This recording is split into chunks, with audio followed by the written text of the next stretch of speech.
नमस्कार, आप देख रहे हैं बागमती न्यूज। मैं हूं दिनेश सहनी उर्फ आजाद गांधी। इस वक्त मेरी मौजूदगी अररिया में है। यहाँ पे जो है सो पीवीआई के कार्यक्रम हुए हैं, बैठक हुए हैं। और आपको बताते चले, यहाँ पे जो पीवीआई के राष्ट्रीय अध्यक्ष हैं संतोषानंद अवधूत जी, उन्हीं से बात करते हैं कि इस कार्यक्रम के बारे में बताएंगे क्या उद्देश्य रहा। मैं आचार्य संतोषानंद अवधूत, जो प्राउड ऑफ इंडिया का राष्ट्रीय संयोजक हूँ, जी यहाँ पर इस कार्यक्रम में उपस्थित हुआ। इस कार्यक्रम का उद्देश्य था, इस बैठक की जो कार्यसूची थी उसमें आगामी लोकसभा चुनाव के लिए उम्मीदवार के चयन करने का उद्देश्य था। तो जो इस माह के अंत तक लोग चयन कर लेंगे और पूरे अररिया में पीवीआई के गतिविधि को त्वरित करने का प्रयास करेंगे। और मैं आशा करता हूं कि इन लोगों का यह संकल्प सार्थक होगा और अररिया चुनावी राजनीति में भी अग्रणी की भूमिका निभाएगा। देश में जो इस समय जो बताया जाता है बेरोजगारी की समस्या, इस पर जो है सो मतलब आपकी पार्टी की क्या राय है? बेरोजगारी की समस्या के लिए जानना होगा बेरोजगारी क्यों आती है। बेरोजगारी का और बहुत सारी समस्याओं का मूल कारण हमारी अर्थव्यवस्था है। जो अर्थव्यवस्था पूंजीवाद विचारधारा से प्रभावित है। ये पूंजीवाद विचारधारा में मुख्य बात है कि पूंजी के असीमित संग्रह के लोगों को छूट दी हुई है। तो जब पूंजी सीमित है तो सीमित चीज के, सीमित संपत्ति के असीमित संग्रह की छूट क्यों दी जाएगी? जैसे अगर 10 रोटी को 10 आदमी में बांटना है और एक ही आदमी 9 रोटी ले ले, तो बाकी 9 आदमी को 1 रोटी में चीना झपटी करनी होगी कि हमको मिले, हमको मिले, हम भूखे हैं, हम भूखे हैं।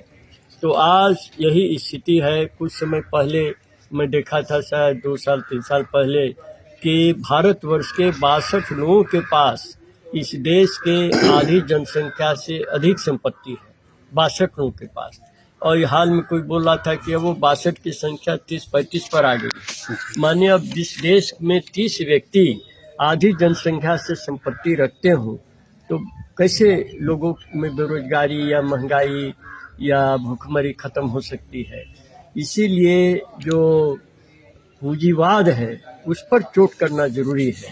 तो पूंजीवाद को प्रौत ने, दर्शन ने, प्रौत विचारधारा ने पूंजीवाद, साम्यवाद, मिश्रित अर्थव्यवस्था और जितनी भी व्यवस्थाएं रही हैं उनके विकल्प के रूप में यह आया है, आविर्भूत हुआ है हम लोग के बीच में। और हम लोग अगर बेरोजगारी समाप्त करना चाहते हैं तो इसमें जैसे बेरोजगारी कैसे होती है, तो एक तो देखिए, जैसे कोई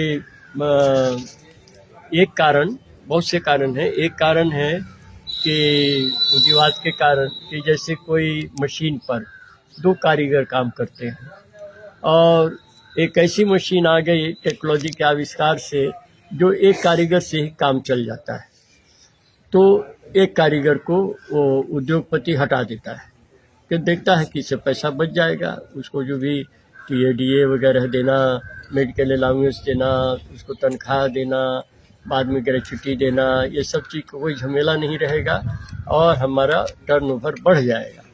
तो प्रवृत्ति व्यवस्था में ऐसा नहीं किया जाएगा।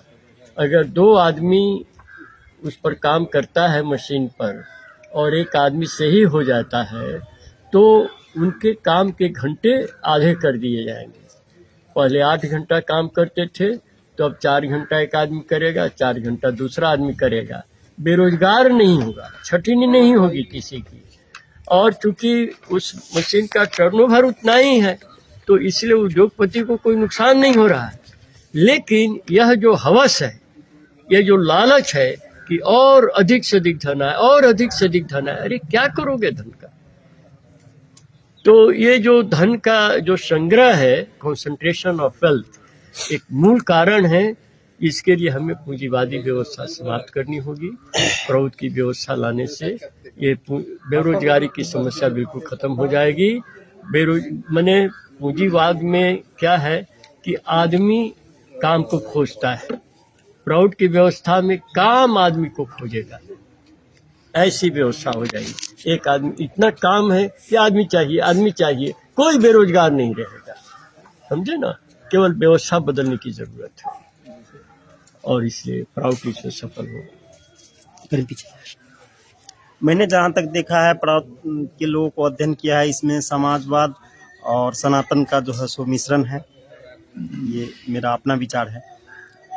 और इसमें सबसे अच्छी बात है कि मेडिटेशन जो है सो सिखाया जाता है और वो भी मुफ्त में, इसके लिए पैसे नहीं लिए जाते। मैं भी कभी कभार जो है सो आ जाया करता हूँ।